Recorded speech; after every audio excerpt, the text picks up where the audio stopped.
Yeah, there was millions of dollars being put into developing Sesame Street. I want to say it was Iranian or Iraqi or something like that.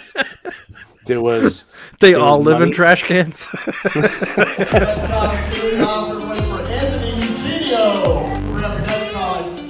Very funny. Wayne Russell, everybody. Welcome to the Open Mic Pain with Anthony and Wayne podcast.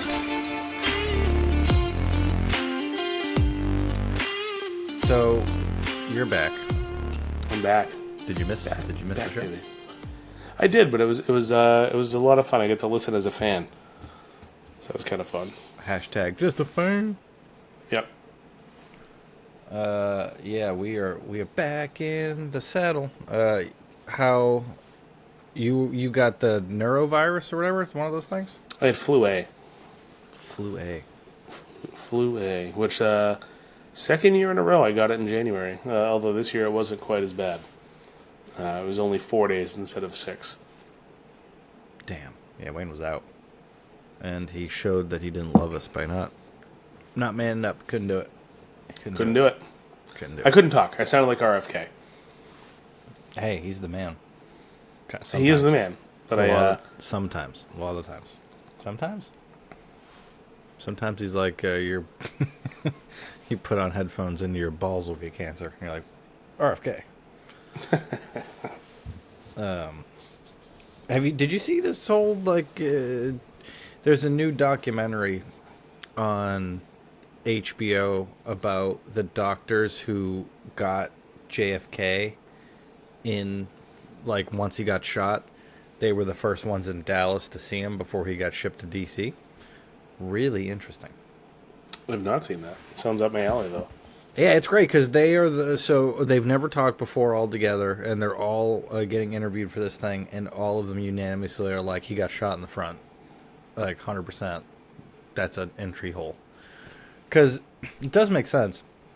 The back of his head is blown off, and he had a bullet hole in the front. And you're like, well, that's what entry hole small, exit hole big. That makes perfect sense. And they're trying to say that that's not what happened at all. That his head blew. The actual autopsy from DC says that his head was intact. And if you watch the Zapruder film, you can watch his head get blown off. You could see his head explode. So yeah, it's pretty clear that he didn't act alone, which is pretty, because I think everybody agrees with that now, but nobody is realizing the implication of that. You know what I mean? They're like, he was most likely killed by the CIA. When are those crazy files being declassified? It's got to be soon, right? Yeah, I think you get, I don't know if it's 200 days. I think that's which is a long time, kind of, but It is a long time. I think it's something like that. I could be wrong. But yeah, no, that's, I don't know if we're going to get anything out of that, because they're not going to be like, today at the CIA, I decided to kill JFK. Stamp. I don't know what. I think the only thing that will come out of it is maybe, so Lee Harvey Oswald is very much connected to the CIA. Like he was doing Russian, all that crap over in Russia, asset, moved over. They had a file on him. So maybe there's more connection to that. Did you know there's multiple pages about Lee Harvey Oswald's pubic hair I didn't know that. in the report? I think it's I want to say it's 4 or 5. Apparently he had straight pubic hair, which is kind of an odd. Wow. Yeah, I would write about that for 3 or 4 pages too. Yeah, no kidding. God damn, he had a bow in it and everything. That's nice. Damn. He had to straighten it himself. So that doesn't come factory fresh. No, he's definitely perming his pubes. All right, maybe he did kill him alone. That's all I needed to hear. I'm like, yeah, that guy did it. Yeah, no, they killed the fucking president. That's insane. And then they tried to kill Trump. They definitely tried to kill Trump. Oh yeah. They put that BlackRock kid from that video. That whole thing was weird. I'm not a huge So conspiracy theorist, but that was something about that was everything about that was just fucked. It becomes like you're called a conspiracy theorist to thinking it's weird that like Hillary Clinton has 40 people that are anybody who's met her gets immediately shot in the face. Like, Well, you get shot if in the you back of the head with a shotgun in a exactly, suicide. Yeah, you suicide yourself with a shotgun and dragged into the middle of the woods. Yeah, you drag yourself. drag yourself and Yeah. shoot yourself in the face from 20 yards away. No, you said back of the head. Yeah, that was Yeah. exactly. And you're a conspiracy theorist. Frogs aren't gay, Alex Jones. I bet frogs are pretty gay. They are. They proved it. So they would always make fun of Alex Jones. They would always make fun of Alex Jones for saying they're putting something in the water, making the frogs gay. But they did find out that they were dumping. There was some kind of runoff from this area that was making frogs sterile. So they couldn't. And Alex Jones said that does make them gay because in the eyes of the Lord, if you can't procreate, you're gay. I guess. I don't know how Doesn't that make works. sense. Kind of right. Yeah. Yeah, like, would you live with your wife if you couldn't bang her? Well, I mean, you do, but I mean, I'm saying, like, You're going to catch 22 here. like if you knew that you weren't going to, would you be there? Nope. Yeah, I mean, I probably would. I mean, what else do I have? You wouldn't have your kid. Like, think about it. Imagine you couldn't. So that's out of the You're equation. talking about like in total, not like from here on out. From the very beginning. The very beginning, yeah.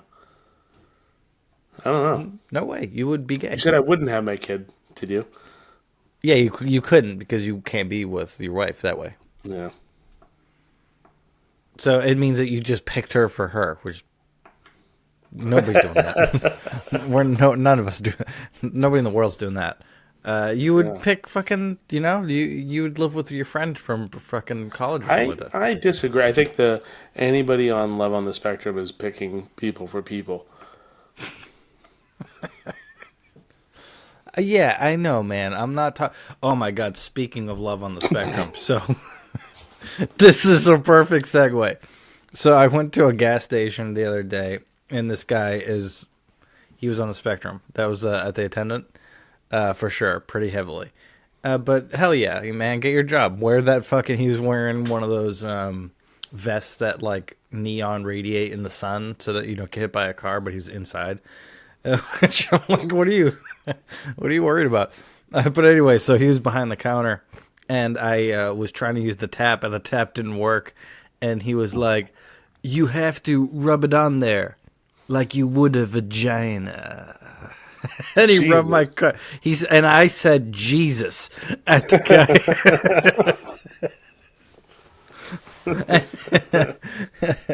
And he was like, "Is that too much?" And I was like, I think it's too much, man. But yeah, that was Love on the Spectrum. That's a bit. That should be in your notebook. It's in my brain because that happened. And he rubbed it on, and now I have to look at that card, and I'm like, I don't want this card anymore. Mm-hmm. That's the bit. Maybe that is. I have to get rid of all my cards now. It's almost like a stolen identity. It's true. He stole that's something. hepatitis. My innocence. Jesus. Yeah. We're surviving though. We are. We're fucking trying. You got shows this weekend? Yeah, the only thing I have this weekend. So here's a story. So one of my goals this year was to get my very own setup. So backdrop, PA, microphone, the whole shebang. And with the help of yourself and my buddy Joe, found a great, what I thought was going to be a great deal from Guitar Center, which was a Bose L1. It was a used Bose L1, and it had the condition rating of excellent for like $600. It's like when it was new, it was probably like a $1,500 speaker. So I jumped on it, and I had nothing but a hell interaction with Guitar Center. They got my They're the email worst. down wrong, so I got no updates. I thought I was getting scammed because I did it over the phone because there was an issue with the link. So long story short, I go pick it up. They only give me one of the boxes. I get it home. Looks great. It's just the tower pieces, but they look great. It's in a great case. All right, awesome. So I called Guitar Center. I said, hey, I think I'm missing the bass portion of this thing. They said, oh yeah, sorry about that. We have the other piece down here. So next day I go pick it up. I get it home. I'm really excited. I open it up. The fucking front of the thing, the whole front of the base is all smashed in. There's like a giant hole in it. It's gaping. It's like fucking gaping hole. Excellent. Excellent condition. Yeah, I haven't reached out to a Guitar Center yet on it, but I'm gonna have to use it for this Saturday or whatever. Last Saturday, motherfucker, we're in the future. Last Saturday, yeah. Because last Saturday I am with beautiful Dan, Mona Forgione, and Steve York doing a benefit for Granite State Generosity, which at this point in time in the past, Days of Future Past, I think there's 5 tickets left to be sold for it to be a sellout. So it's it's sold good. out. It's going to be sold out. It's Yeah. sold out. She's gone. Don't even try. Yeah. You can't because it already happened. But yeah, I mean the speaker sounds great. You know, I set it up, I tested it, played around with it. Sounds great. Does it get loud? Yeah, it's pretty loud. So pretty happy about that. But just I'm not happy with my entire interaction with Guitar Center. Yeah, well, welcome to the fucking club, baby. That's Guitar Center. It's like the most necessary evil of bullshit ever for musicians. I tried to spend more money. When I got there, I got the thing, and the guy's like, here you go, have a nice day. I was like, I want to spend another $150 with you. I need a microphone and a stand and this. And he's like, oh, okay. I was like, motherfucker, come on, dude. Let's go. No, first of all, Wayne, he's high. Second of all, he hates himself. Third of all, he's a musician. You don't know anything about music, so he hates you. So all those things, he's a comedian. He knew from the PA. He's like, this guy's either a comedian or he's like that dickhead that really throws a backyard party. You know, that puts like the full PA in the back. And like, we're going to do pool game. Well, I'm doing that in the summer. We're definitely doing that. It is nice because you can run music into that, I'm sure. I don't know how, but I'm sure you can run your phone to it. Yeah, I probably have to have some sort of like adapter with like a 1/4-inch cable or something. But yeah, we could probably do it. Yeah, but that's the cool thing about the array system that I have with the Bluetooth is parties you just throw it outside and blow the music up. Yep. So I am this Days of Futures Past was at Frogs Brewing with Justin George, Zach Valencia, Matt Berry. That went awesome, I'm sure. And then I'm going back to the scene of the crime, baby. Friday was Smitty's in Topsham, which is where I ate my dick a couple weeks ago. This time I'm hosting though, so I don't care. That's the good part about hosting. I like hosting a little bit more now. This is a good jumping off point for a conversation.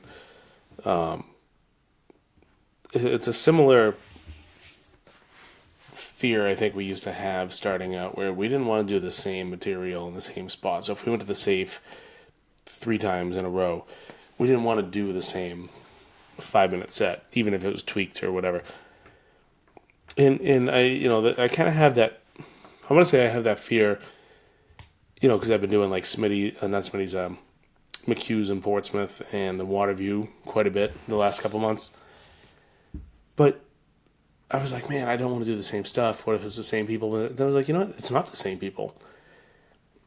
You know what I mean? Like, I actually had a conversation with somebody the last time I was at McHugh's. I said, was it McHugh's? No, it doesn't matter where it was. But it was somewhere. And I was like, is this your first time at a comedy show? Oh, it was our show. It was our show in Manchester. And they were all like, yeah, we've never been to one. I was like, man, that's fucking incredible. And I think most people that we perform in front of, it is their first time at a comedy show. Yeah, a lot of them. That is true. I Meaning do you're not think it hitting the depends same on the people. room. Yeah, like the one pushback I'll give is like the Old Salt in Hampton that I went to. There was actually, because he asked the crowd, there was a big portion of the crowd I noticed that were regulars, and they were like, "We come every week," or Oh, it's like every Jesus. other week or whatever to the thing. And there was a good 15 people, I would say. So I'd say that room might be tough to do it. You know, again, like Gibbs might be one of these rooms as well. I know we haven't done Yeah. Gibbs in a while, but that definitely draws. I've seen the same people in there a bunch of times. So it definitely depends on the room. Like I bet our room, which could we talk about? We can Is that talk what we're about it. doing? Nice. Yeah. So we are officially in at Stark's Brewing for a at least for now, a monthly show. Yeah, for March and April. At this point, see how it goes. Yeah, it's gonna be every month. I'm gonna make it happen. We're gonna will this into existence.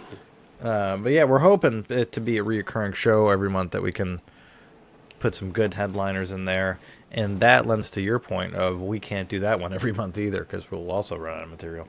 Yeah, yeah, that's going to be something. I mean, I don't think I want to be there every month either, but I think in that situation, it's nice. You could, you could definitely use it as a workout room, but you don't want to be the host or the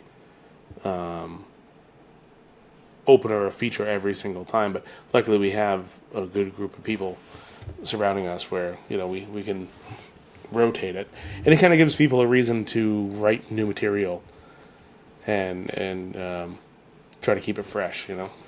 It's true, yeah. If I do anything with like a 10-minute set there on my next one, I'm gonna try to do like a completely different 10 minutes than I did the first time I went there, even if there's completely different people, just to fuck around. But we'll see. We gotta do all kinds of things for that. So now in the realest of futures, we're both opening for Steve Sweeney this weekend. That's pretty. No, in 2 weeks. That's pretty cool. Couple weeks, yeah. Yeah, Valentine's Day shows after that. Margaritaville. Yeah, it's pretty cool that you're opening for Steve for the first time, right? Yeah, it'll be the first time. See how that goes. God damn. What a wild card that guy is. Yeah, I've heard. I've heard. But yeah, it's at the Bull Run in Shirley. And I'm not there. I am just coincidentally also opening for him the next day in Drake. Which is... Yeah, it's pretty wild how that happened. Dude, it's both Mike Smith, right? Mine is, yeah, so if yours is... Yeah, but it's Mike Smith as well. Yeah, that guy. Best shows around. I'm not even worried about it anymore. I haven't been to any of his shows where I'm like, this sucks. And I think he has like a high... what am I trying to say? Like what he expects out of a show is high. I've noticed with Mike. Like if he's like, I'm sorry, there's only like 80 people here. I'm like, oh my God, I'm about to do Smitty's tomorrow, and there's going to be 25 people in a 150 seat room or whatever, and their crowd is shaped like the Big Dipper. I might use that tomorrow. You think that's funny? If I said that, I've never done stamp to a crowd shaped like the Big Dipper. Yeah, that is pretty funny. Gotta do something. This is my first time working for him, so that's his mentality. I'm sorry, it's only 80 people. That's pretty impressive. Yeah, his rooms are great, man. Every room I've seen, and I just saw Zach Valencia did a show with him with J.J. Jones over the weekend. They did like basically a theater. He's the one that I'm doing Lenny Clark for. So man, his stuff is so fucking awesome. And he goes up, he breaks the ice for you, at least at the shows I've done for him. And he's not a comedian, but he just talks about the shows he does, and he'll do like a little asides of jokes. And normally I'm like, this, why would you do this before I go up? You're killing me. Like that happened to me at a private gig, and the guy ruined my set by doing that. He's really good at it. Like he's personable, connects with the crowd. He knows a lot of them because he's there. So he breaks the ice pretty damn good for you as an opener. So you don't really feel like an opener. I feel like the crowd's a little warm when you go up there. They're all quiet and stuff. And then he sits in the room and he listens. And he watches the set, and he listens for the how your punchlines go. And then he's very much like, get the hell out of here. Like when you're done, like he's like, no, you don't need to stay. You can go. I'm not worried about that. I stayed for the whole show and all that, but he's a really cool guy to work for. So I'm pumped that you're in with him now. Yeah, I can't wait to meet him. I'm sure it'll be great. Yeah. And also, he's ninth. I think he teaches science, like ninth grade science or something like that. Just hilarious. It seems like a popular profession for comics is a professor or a teacher or something like that. That is true. We do like to talk. I have to do like English, and I don't know. Oh my god, I couldn't imagine reading fucking like 15-year-olds papers, and they're like, I am a girl and a guy and a unicorn and a thing, and you're like, put a fucking comma in there. I don't care what you are. Oh my god, dude. DEI has been getting Boondock Saint executioned across America since Trump Daddy got in. Have you fucking seen that shit? Oh yeah, it's been It's been a while. aggressive. My brother works in the field of corporate offices, and his wife does too. And it's like, it's open season on any program like that. Every program that has DEI and it's getting crushed. And I'm like, man, it's an aggressive thing to go after. It's like so ballsy for that to be the thing that you're like, get the fuck out of here. Yeah. I think. Yeah, I don't know if this is the forum to bring it up. You're such a pussy. All right, fuck it. Listen, I'm all Listen, for inclusion. hey, talk shit. This I is will for talk talking shit. Don't hold back. Don't be a different person. Be yourself. All right, I'll talk shit. I'm all for inclusion, diversity, equity, all of that. My problem is I don't think it should be the defining factor of why somebody gets a job. Yeah, I get that. That's completely a valid thought. Is it should just be like, it's like basketball. Like if we were doing that and you were like there had to be half of them were white, basketball would suck because we can't jump. It's an important part of the factor. I just think it's more funny that like if they fire every DEI department in America, if you just look at the raw numbers, it's going to look like they fired like 98% of the black workforce. Yeah, and I'm also not saying that I believe that people that have existing jobs should get fired. Could you But I do imagine think- that? Could you imagine you got a Yeah, that'd DEI be- job and you're there and you're like, oh fuck, they're coming to cut my head Yeah, off. that would be kind of messed. That's definitely messed up. But I mean, going forward, I mean, it should be merit based, in my opinion. You know what I mean? Yeah, That's how maybe planes don't crash into helicopters. it's true. It's true. Helicopters crash into planes, motherfucker. Goddamn, that was. I don't know what that was. That was another conspiracy. That thing was like going for it. Like they Yeah, were I showing don't the know what flight that was. path on that thing, and it was like fucking. It was like a mile off course. It was like 1,000 feet too low or something like that. It was a perfect storm. The other part of Because that she was too, asking for directions. A guy would never do that. the other part of that too, though, is like you can say conspiracy on that, but do you know how hard it would be to get a helicopter to collide with a moving plane? She definitely wouldn't be able to make that happen Yeah. because she was a DEI hire. Damn, dude. Like, if she just waited one more day, she would have got fired. She wouldn't have had to fly. That's fucked up. Yeah, Trump is coming scorched earth, dude. And Elon Musk, it's the best part of it is it's like, I love him. I love the guy. But he's like taking like 6 autistic kids and he's going in and he's like, give me all of your numbers. And they're like, you can't just have all of my numbers. He's like, I am taking all your numbers. And this kid who's written 5 manifestos is going to know your social security number. Damn, that's fucked up. But also, I don't know. Like, if you told me I can have a billionaire just straight up, like that guy's love on the spectrum, and he could completely take over the government and get rid of all the waste. Have you That's pretty seen good. some of the waste that he stopped?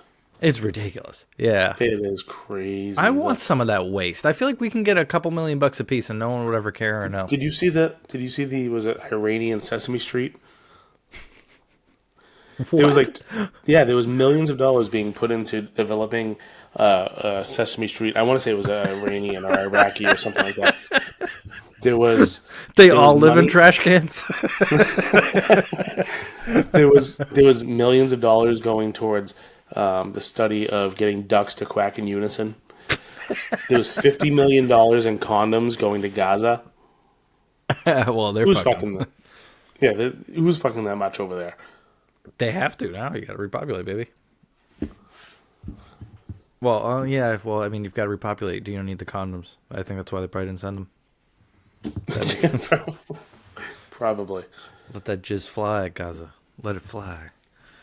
Man, that's funny. I know that they were spending $2 million a month on it, like watching an octopus run on a treadmill, which is pretty. I mean, I would, if I had the money, I would probably do that too. That's pretty sweet. Yeah, I know. He's probably like a sweet octopus to be $2 million a month. Like he's probably got like the best hooker octopuses. How do you teach an octopus to run on a treadmill? They're smarter than people. They're smarter than your kid. Oh, yeah. An octopus is. Have you Easily. seen the show Resident Alien? No. Go check it out. It's on Netflix. It's great. It's basically about an alien that like crashed onto the planet, kills somebody, takes his body or whatever, and he's just trying to figure out how to finish his mission, which is to just kill everybody on the planet and then get home. But there's a scene where he talks to an octopus. He's in like a sushi restaurant. There's an octopus in a tank, and he's just staring at the octopus, having like mental communication with the octopus, and it's pretty good. But No. it's a good show. You know what's also on Netflix is, did you see the My Octopus Teacher, I think it's called? No. It's about this guy who gets super gay with an octopus, and I think he's from like California, and he just goes out swimming with it every day, and the octopus like becomes his friend. Like it knows that he's there, and it comes out and hangs out with him, and it like hugs him and all that. I'm telling you, it gets really gay. Like this guy's like this octopus when it dies. He cries so hard, like it's such a little bitch. But the guy goes out there every day, and I think he gets crushed by a shark or something. It's so funny. Jesus. The guy's like, I love him, and I come every. Jesus. His name's like Jeffrey or something. Jeffrey, no. Oh my god. It's funny because they do get crushed by sharks. Sure do. And they're like little people. The octopus, like they run on little legs like this, and they just fucking jizz them out the ink. Oh, it's funny. Isn't that squid? Don't squids do that? Oh yeah, right. Octopus shoot water. That's what they do. It's interesting. Yeah, they can. That's like water. saying we shoot air. Yeah, no, they can. They can do it like a projectile. Oh yeah. Yeah, they're pretty sweet. I'm telling you, they're super smart. They run on treadmills for $2 million a month. You just gotta have that. Yeah, America's. I don't know where we're going. It's going. I saw that JD Vance guy. He like tweeted. He's like, "If you like this, get ready for 4 years of this at breakneck speed." I was like, "You guys are doing it a lot. You should slow down." Like in the middle of all that, they like bombed ISIS. They were like, "You thought we were fucking sleeping, motherfucker?" I saw that. That's Yeah, wild. Trump daddy, man, he's fucking on Addies. There's no way there's no way he's not. That guy is just fucking to the tits. Gotta be. McDonald's burger, put out no pickles, add Adderall. Ah, Jesus Christ. Well, what else we got, Wayne? We're current eventing. Current eventing. That's been most of my current events. Seeing that's just like populating my shit so much. I know, it's all over the place. They are talking more aliens. Talking more aliens. It's gonna come out, and and then you guys are gonna go watch the fucking OMP Alien series that no one ever watched. Yeah, they had that so egg-shaped thing. Ross Coulthart. That was lame. That was very lame. So goddamn lame that they keep doing shit like that. And that same guy is like, and I can summon the aliens. This is real. What I'm about to say is real. Okay? You ready for this? You're going to be like, you're kidding. I'm not kidding. He said that people have psionic abilities Yep. to be able to bring in the aircraft and summon them. And the people that are most preconditioned to be able to summon UFOs are left-handed gay dudes. Left-handed gay dudes. He said that. He said out of his mouth, yeah, it just seems to be left-handed gay men. And I'm like, you're just trying to sit in a perfect circle and jerk off a bunch of dudes.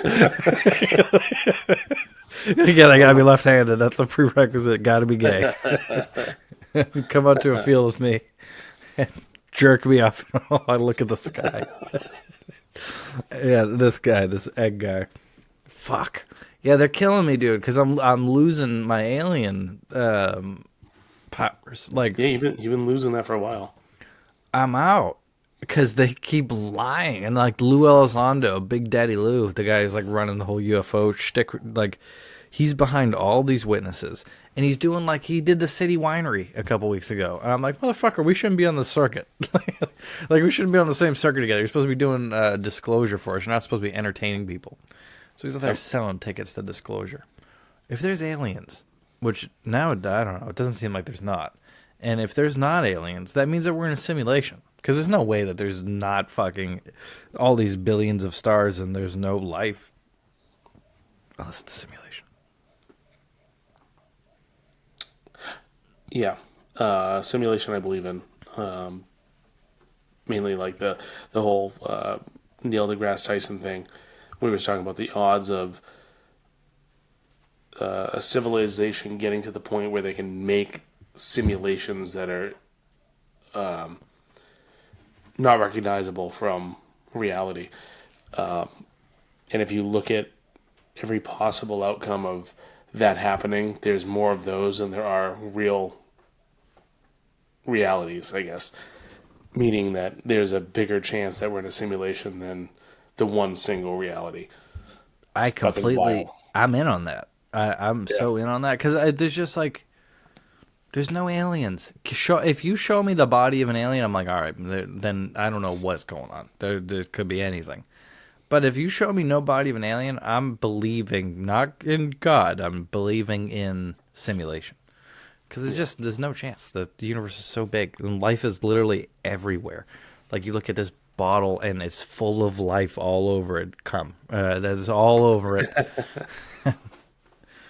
But yeah, I don't know why we were talking about that, but still. Oh, my joke book. Holy shit. I've been looking for this. My London joke book. See that? London. Oh, my God. I bought this and I was like, I'm going to bring this to my show and I'm going to have a good time. And then I ate shit. Why does that happen so much?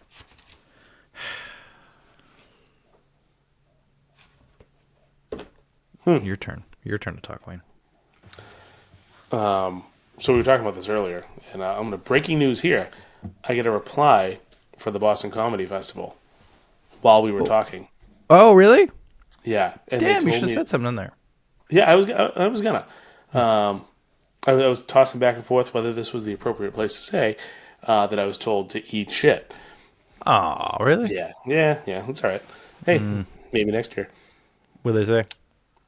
I think the words were actually eat shit. No, it was basically just saying like, hey, there was a lot of contestants, whatever. Unfortunately, this year we cannot have you participate or something like that. So there will be a candlelight vigil tomorrow night at 9 p.m. Are you going to be depressed now, Wayne? No, not at all. No. Are you going to hate them? We should hate them. Let's petty hate them. No, I don't hate them. Why would I Come hate them? on! Do you know how many people all over the country go for that? I knew I wasn't going to get accepted. I had a pretty good inkling.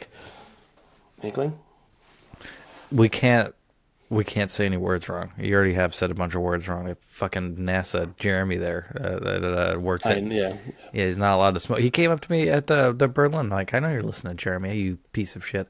And he was like, you said this word right, you said this word right, and you said this word wrong. And then he walked away. And I was like, my God, that kid doesn't know I'm going to throw him through this fucking... Imagine getting thrown through painted glass at a church.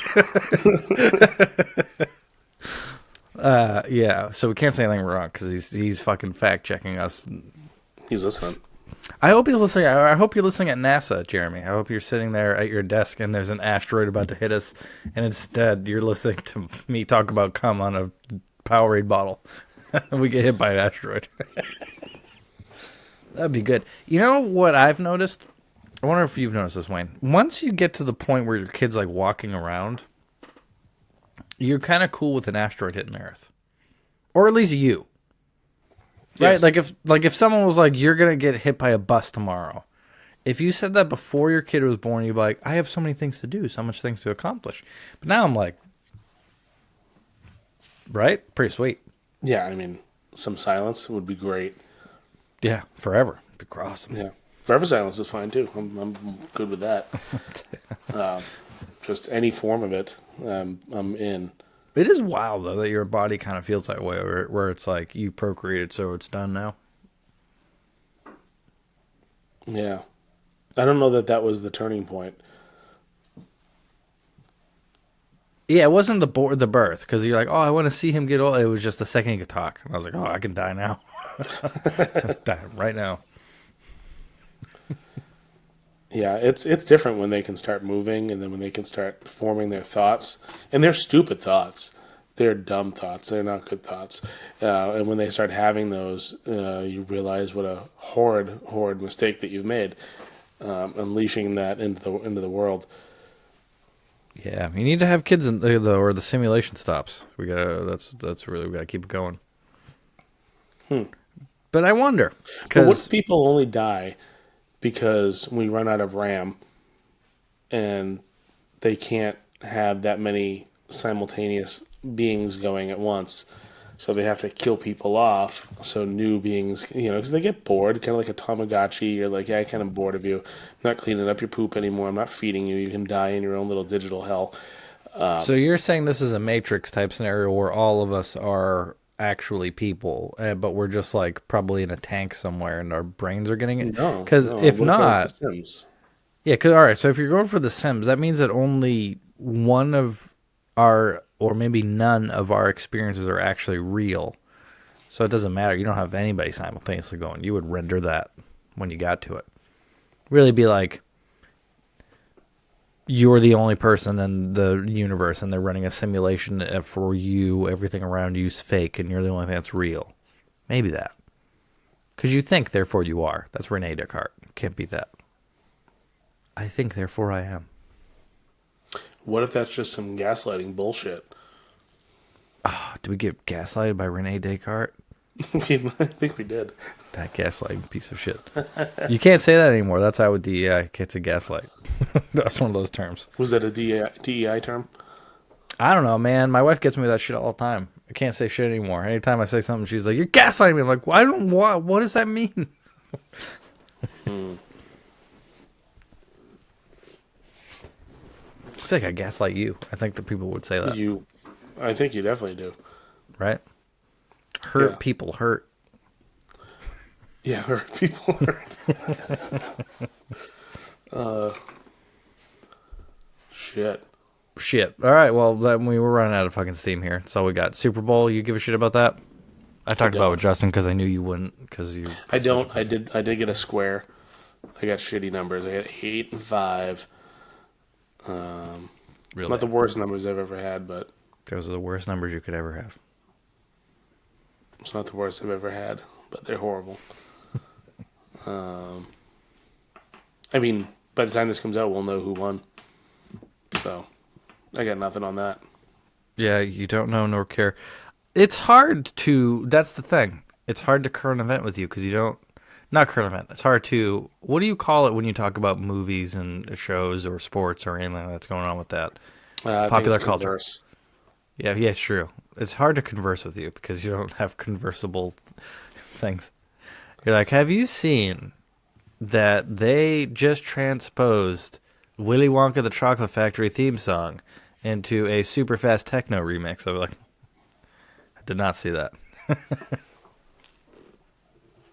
There was one Pure Imagination techno remix back from like 15 years ago that was fucking fire. You're not allowed to say fire. Can't say that with that hair. I can't say fire with this What hair. hair?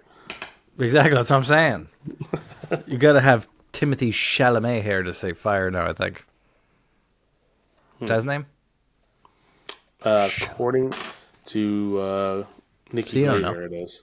See, exactly. See, I can't. You do know comedy good. I will give you that. That is something that is impressive about you. I think I rarely squeak a comedian by you that you don't know. Yeah, I try to stay up to date. Although I have stopped listening as much as I used to, for the same reason as the people we used to talk to. You know, I don't want to get any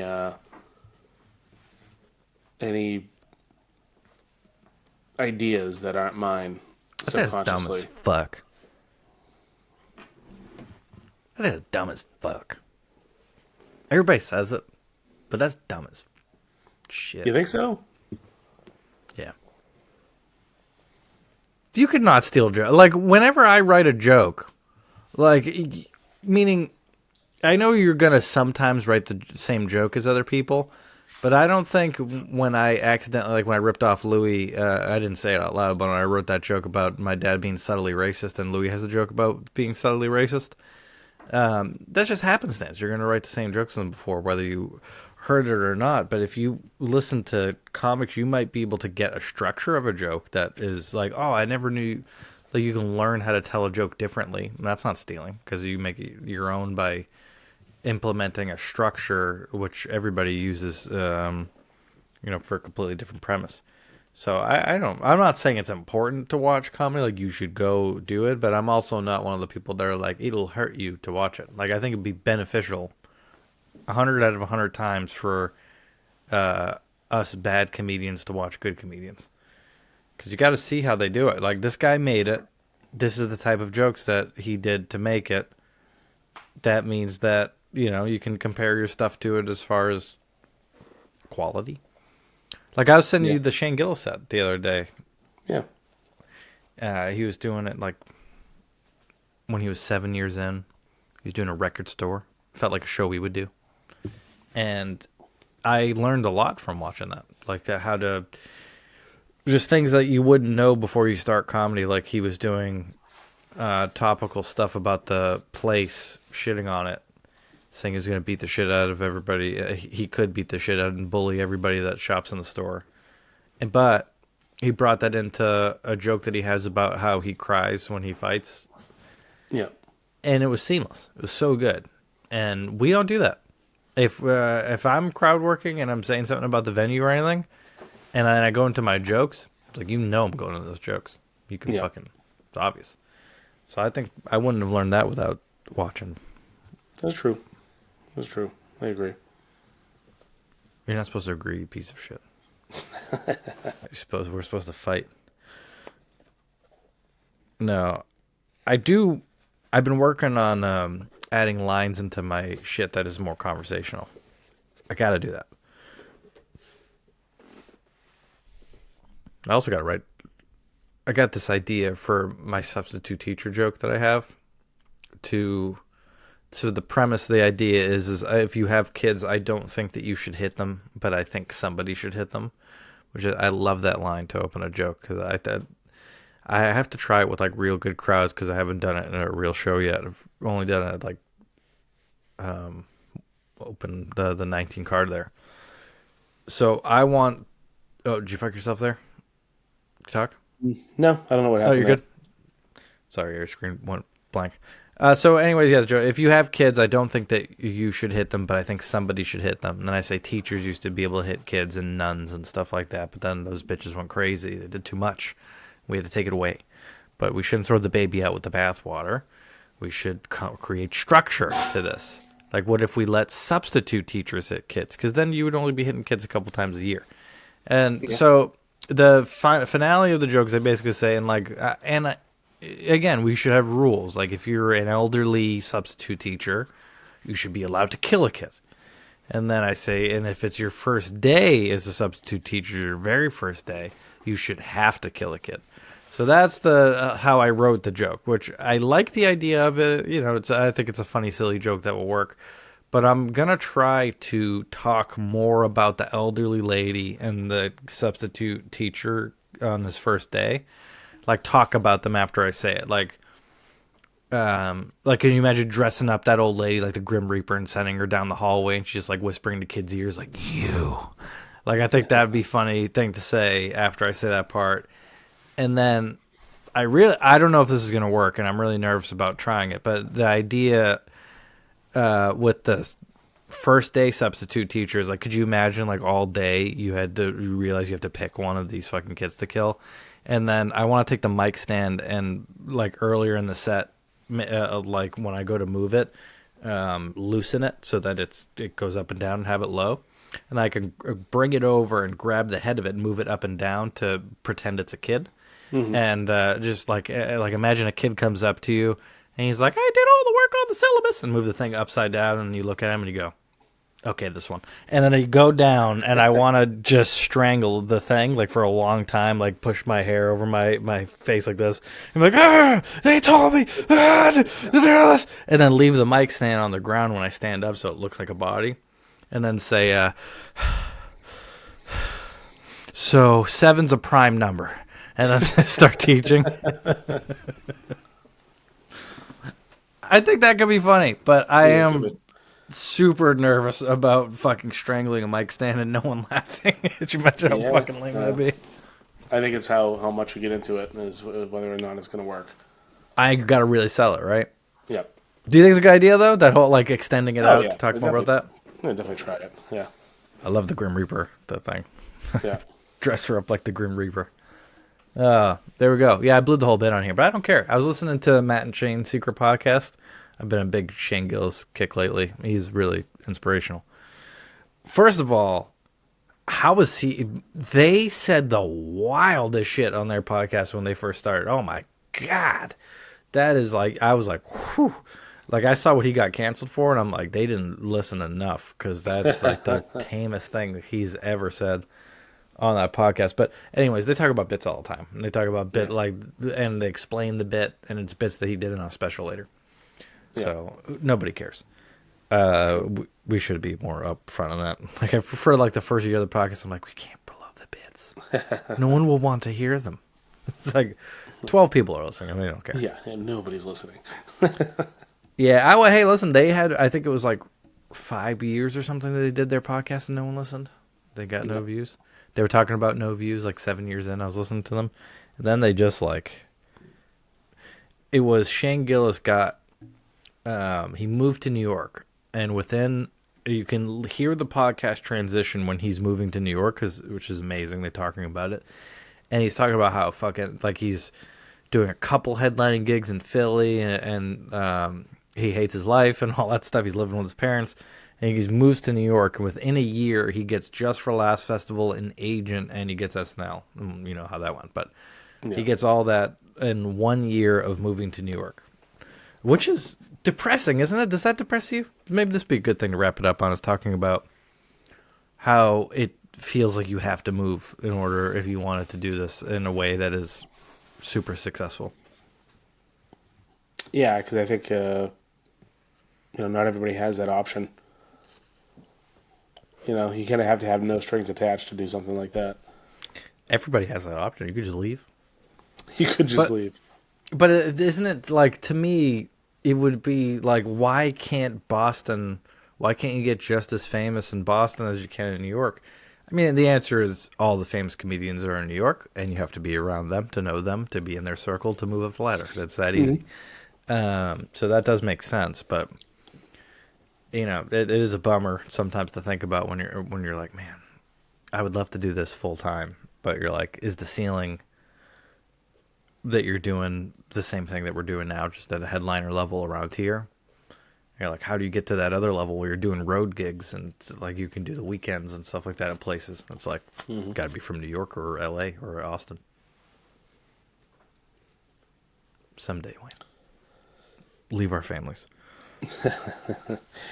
Yeah, I think it depends on what you're looking for as well. I mean, you could be just as happy, I think, being a Tony V or a Steve Sweeney, being the big fish in a little pond, so to speak. It's true. They've been here forever, running the scene, and they're not. I'm sure they're not living poorly. They're doing okay for themselves. That is true, and you can keep your family and stay around. There's a big aspect to that where it could be better, and I'm not really arguing whether it's better or worse. I'm more arguing the fact that, like, if you want to be like, oh man, like I don't want to be famous, but like I want to get to the pinnacle of stand-up where I'm on Rogan's podcast, or a big podcast of one of those people, and I'm doing like I get to do a theater myself someday or something like that. And you think about it, if you were gonna do that, you're probably gonna have to move to one of those cities in order to achieve the amount of people that see you to sell the amount of tickets to do that, and no matter how good you get, and that's a little sad because you feel like it should be just like Steve Sweeney is one of the best in the fucking world.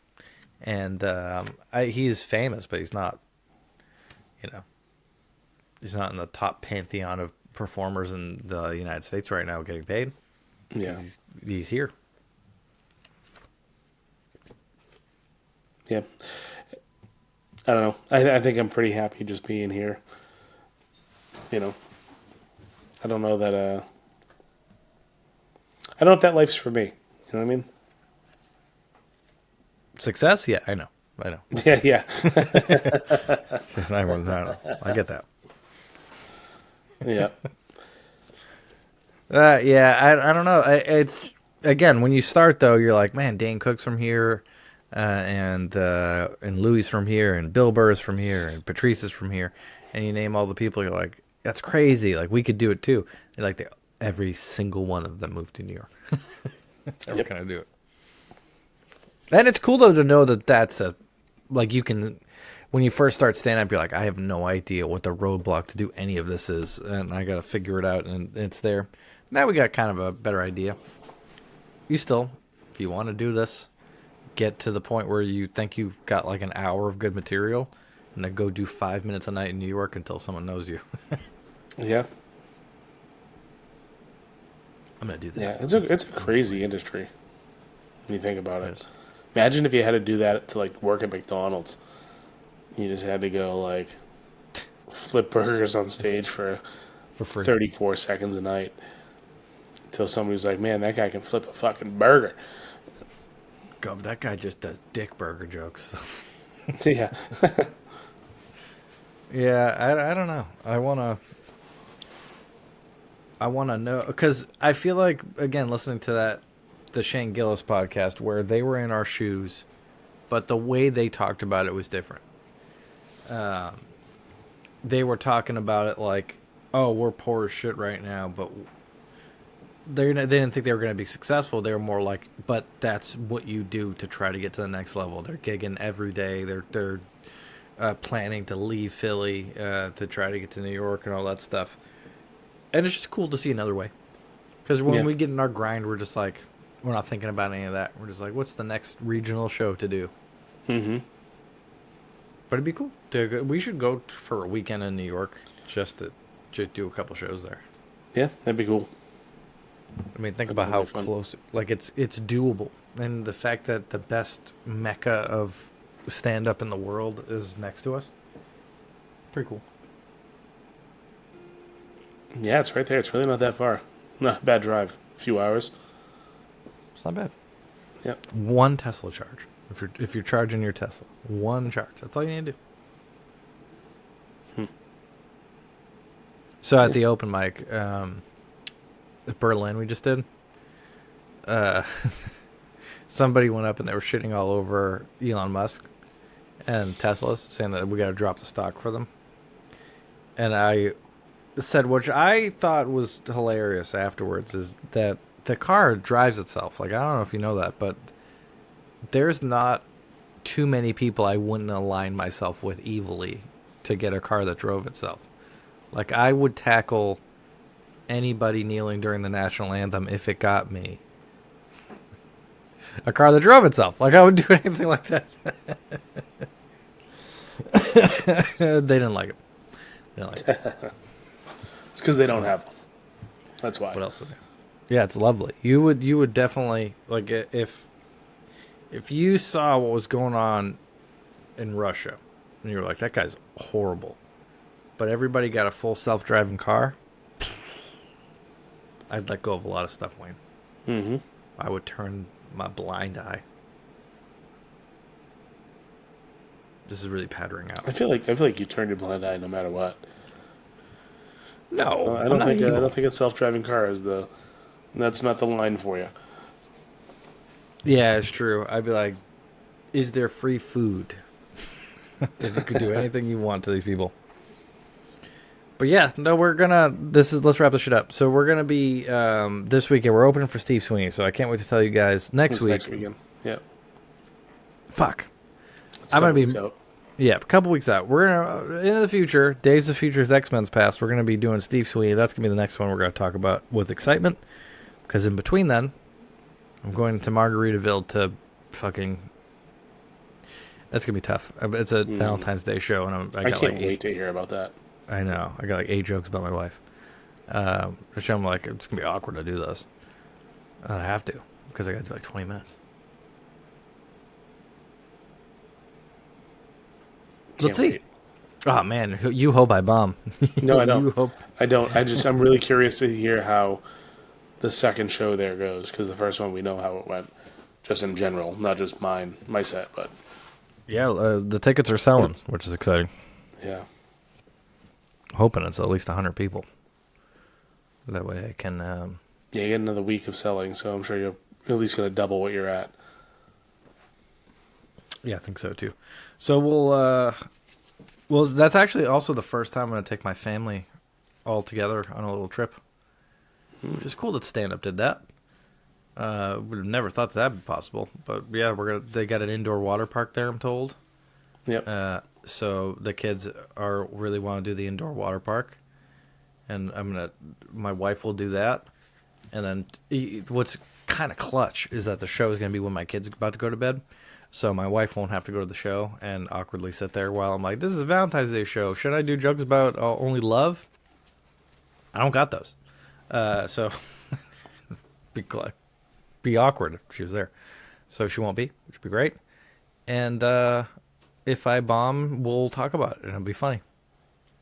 And if I do good, I'll talk about it for 1 second. I'm like, it's fine, and we'll move on. It's only funny if I bomb. Like the firefighter thing. All right, oh fuck! Did I give you the long form firefighter story on this? Have we talked about that? Yeah, you talked about it with Justin last week. Oh, did I? Well, yeah, that's true. Well, you listened to that. Good enough. Holy shit! What a fucking show. Spotlight didn't work. Looked like a fucking idiot. Turned the PA way too loud. Blew old lady's ears out. Fire chief was like, "You fucking suck." And the bartender came up to me afterwards. She's like, my boyfriend's from Brazil, and I thought that stuff was hilarious. And I'm like, then you should have fucking used your face to laugh about it. I did say tell your face that. That was, which is a great thing to say to people after you bomb. You did. I thought it was funny. Well, tell your fucking face that. But you know what it was, Wayne? What was it? Idea.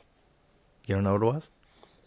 No, what was it? It was, you fucking beautiful bitch. It was a worthy step for the quest for laughs.